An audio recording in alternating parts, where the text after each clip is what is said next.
आपका बैंक खाता बंद कर दिया जाएगा, आपका एटीएम कार्ड ब्लॉक कर दिया जाएगा। क्या इस तरह का एसएमएस आपके मोबाइल पर भी कभी आया है? और फिर इसी जल्दबाजी में आपने उस वेबसाइट के दिए गए लिंक को क्लिक कर दिया, या आपने अपने डेस्कटॉप पर जाकर गूगल में अपने बैंक का यूआरएल, अपने बैंक का नाम टाइप किया, या फिर आपने जो एसएमएस में मोबाइल नंबर दिया है उस फ़ोन पर कॉल किया।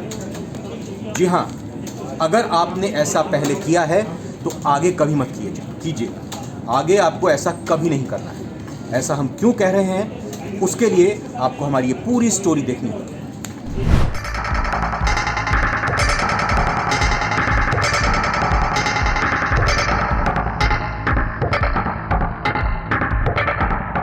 साइबर क्राइम का गढ़ बने जामताड़ा पर अब दिल्ली पुलिस ने बड़ा अटैक किया है।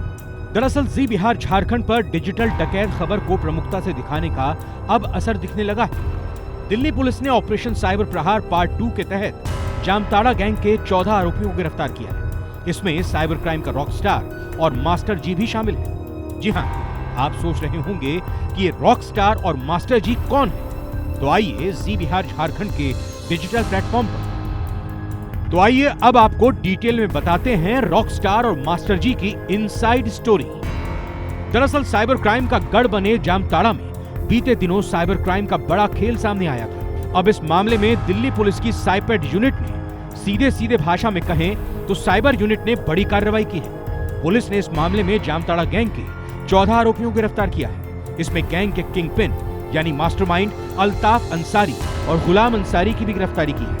लेकिन आपको जानकर आश्चर्य होगा कि अल्ताफ उर्फ रॉकस्टार सिर्फ 20 साल का है, जबकि गुलाम अंसारी उर्फ मास्टर जी भी पुलिस की गिरफ्त में है। वहीं इनके गैंग में शामिल मेंबर मुश्किल से हाई स्कूल पास है, लेकिन इनके कारनामे ऐसे हैं कि उसकी चर्चा देश के कोने कोने तक हो रही है।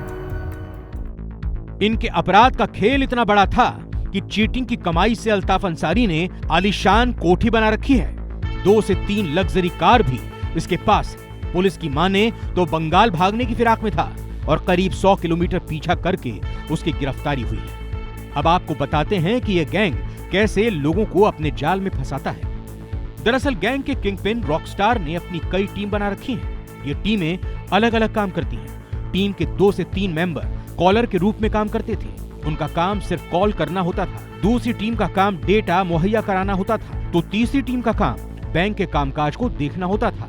वहीं गुलाम अंसारी फेक वेबसाइट बनाता था, फिर उस वेबसाइट को बढ़ावा देने का काम होता था।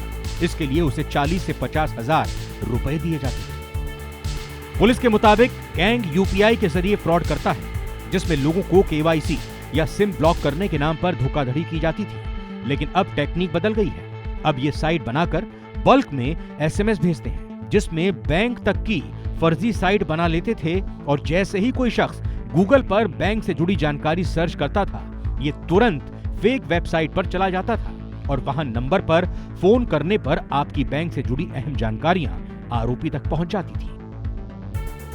ये गैंग पिछले कुछ महीनों में 1 करोड़ 20 लाख से ज्यादा राशि की धोखाधड़ी कर चुका है। आश्चर्य की बात यह है कि गैंग के मेंबर हर रोज 400 से 500 फोन नंबर पर कॉल करते थे, जिसमें से 4 से 5 लोग फंस जाते थे। अब ये गैंग छोटे छोटे मॉड्यूल में काम करना शुरू कर चुका है। गैंग में 4-4 लोगों का गुट बनाकर अलग अलग राज्यों में भेज दिया जाता है। इस गैंग के तार यूपी के गाजियाबाद और नोएडा से भी जुड़े हैं। एक ग्रुप उत्तर प्रदेश के लोनी में पकड़ा गया है।